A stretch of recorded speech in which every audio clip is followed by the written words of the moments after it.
Bonjour à tous, j'espère que vous allez bien. Je suis Olivier Pajot, conseiller investisseur et surtout un facilitateur immobilier. Dans cette vidéo, je vais vous parler des coûts qui sont liés à la vente d'un bien immobilier. Alors c'est vrai que quand on est propriétaire-vendeur, on se focalise généralement sur le prix auquel on va vendre le bien, en ignorant quelquefois qu'il y aura d'autres coûts à payer et donc forcément ces coûts vont venir diminuer votre net vendeur. Alors, quand vous vendez un bien, vous devrez bien sûr dans un premier temps faire des diagnostics immobiliers. Alors, ces diagnostics sont obligatoires et vont faciliter la transaction immobilière et vont permettre à votre acquéreur de savoir exactement ce dans quoi ils investissent. Le coût de ces diagnostics, généralement, c'est de 100 à 300 euros en fonction de la vétusté du bien, de la surface et de la nature aussi du bien, si on parle d'une maison ou d'un appartement. Personnellement, je travaille avec une société qui s'appelle Diag Immo QCE. Je leur passe un coucou et je vous les recommande. J'en suis extrêmement satisfait et bien sûr mes clients également.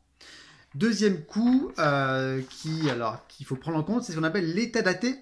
Alors l'état daté, c'est un document que votre notaire va exiger au moment de la signature de l'acte authentique auprès de votre syndic. Eh bien, le syndic, il va générer ce document, il va bien sûr le facturer. Et le coût est généralement compris entre 300 et 600 euros en fonction du syndic. Donc, vous pourrez y échapper. Et sachez que le syndic peut également vous facturer ce qu'on appelle le pré-état daté que le notaire peut demander au moment de la signature du compromis ou de la promesse de vente.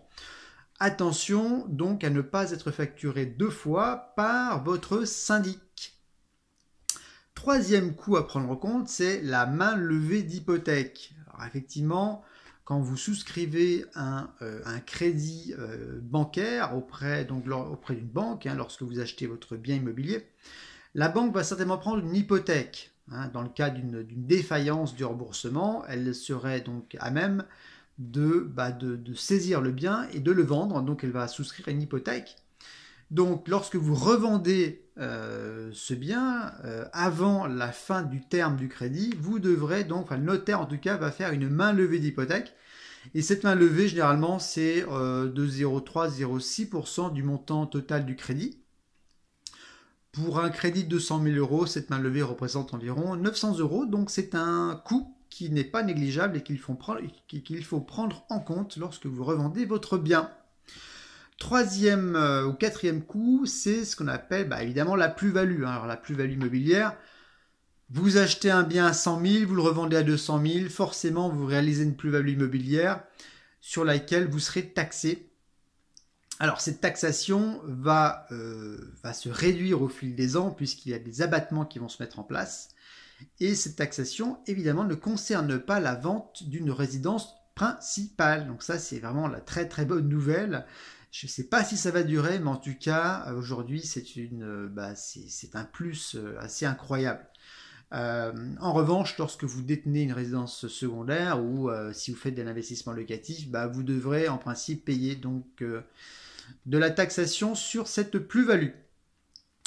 D'autres coûts additionnels que j'ai identifiés, c'est notamment ce qu'on appelle les indemnités de remboursement anticipé. Lorsque vous souscrivez un crédit immobilier, si vous le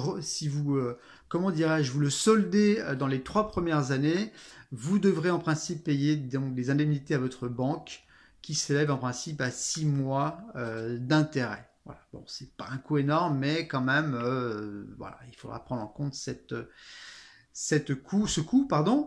Et dernier point que j'ai identifié, c'est lorsque vous achetez en TVA réduite à 5,5% en principe. Alors dans le neuf, ça s'applique généralement pour du neuf, vous achetez à 5,5% et vous êtes légalement obligé de détenir ce bien pendant 5 voire 10 ans, voire plus. Si vous décidez de revendre ce bien avant la fin du terme, eh bien vous devrez rembourser un différentiel de TVA entre 5,5 et 20% par année, au prorata. Donc ça peut chiffrer vite. Si vous revendez par exemple un bien au bout de 5 ans et vous devez le détenir 10 ans, et vous avez 50 différentiels de TVA à rembourser, ça peut monter très très fort, très haut. Voilà, c'était les principaux coûts que j'identifiais lorsque vous vendez un bien immobilier. Dans la prochaine vidéo, je regarderai les coûts qui sont liés à un achat immobilier. Voilà. Merci pour votre attention et puis à très vite dans une prochaine vidéo. Très bonne journée. Bye bye.